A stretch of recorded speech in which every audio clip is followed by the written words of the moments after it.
Mambo vipi kijana mwenzangu?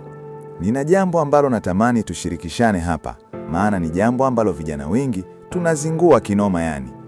Natumaini utanisikiliza mwanangu. Hebu itazame hii picha hapa kwa umakini. Unaiona hii? Natumaini kuna kitu unajifunza hapa mtu wangu.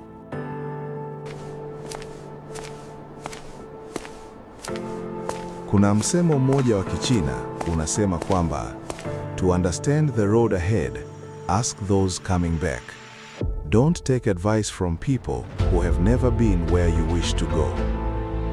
Hii inamaanisha kwamba ili kuelewa barabara iliyo mbele yako, waulize wale wanaorudi. Usipokee ushauri kutoka kwa watu ambao hawajawahi kufika unapotaka kwenda. Katika picha hii kuna hawa watu wanatembea. Kuna huyu mmoja anatembea peke yake kwenye barabara hiyo ya upande wa kushoto, ambayo inaonekana kuwa ni njia tofauti aliyoichagua baada ya kuona kuwa njia anayopita kuna wengi wanarudi wakiwa na maumivu. Na kuna wengine wengi katika barabara ya upande wa kulia. Lakini katika barabara hii ya upande wa kulia, kuna watu wengi pia wanatembea wakiwa wanarudi, huku wakiwa wamechoka na kuumia vibaya. Lakini cha kushangaza, watu wengine bado wanatembea kuelekea uelekeo huo huo waliotoka wenzao waliochoka na kuumia. Ni bora hata wangeuliza ni nini kimewapata wenzao huku walipotoka, labda na wao wangebadili uelekeo. Watu wengi sana katika ulimwengu huu tunafanya mambo yale yale na kwa namna ile ile ambayo watu wengine hufanya, na huku tukitegemea kupata matokeo tofauti na wao, jambo ambalo haliwezekani na halipo. Kama utapita njia ile ile ambayo wengine walipitia, tegemea kufika na kutokea kule kule walipotokea waliopita kabla yako, na utapata matokeo yale yale walioyapata wengine.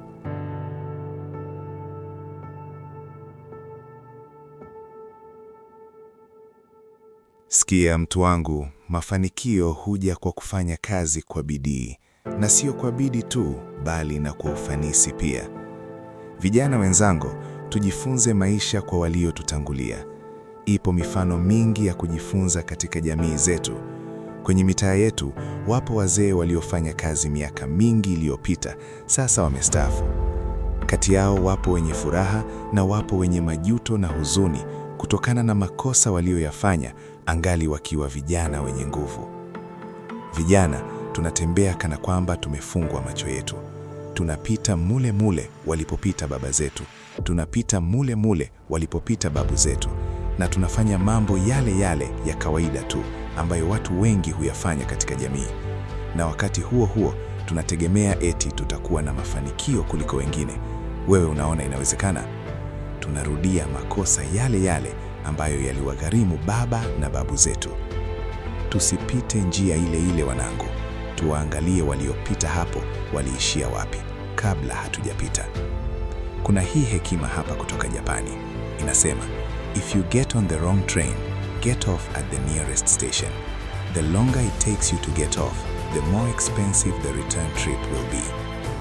Ikiwa ina maana kwamba ukipanda treni isiyo sahihi, shuka kituo cha karibu kabisa. Kadiri unavyochelewa kushuka, ndivyo gharama ya kurudi ilivyo kubwa zaidi. Shituka mwanangu, kabla treni haijafika kituo cha mbali, ukajikuta mahali ambapo hukutarajia na hauna nauli ya kurudia.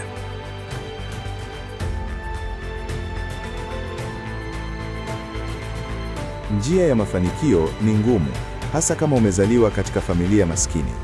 Njia hii ni ngumu kwa sababu itakulazimu uache baadhi ya mambo.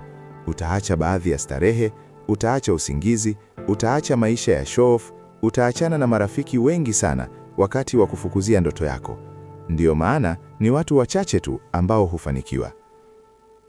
Rais wa awamu ya 3 wa Jamhuri ya Muungano wa Tanzania aliwahi kusema maneno haya, na nukuu, napenda kuwakumbusha kuwa njia ya maendeleo imejaa jasho na vumbi. Tuzingatie utamaduni wa kupenda kufanya kazi kwa bidii, maarifa, ubunifu na kujituma. Lawama ni tamu ikitoka mdomoni, lakini peke yake haitapeleka mkono kinywani. Na katika kujituma, kila mfanyakazi akumbuke kuwa la muhimu si muda anaotumia kufanya kazi, bali kiasi cha kazi anayoweza kuifanya katika muda aliopewa. Asante kwa kunisikiliza na nikutakie safari njema ya mafanikio.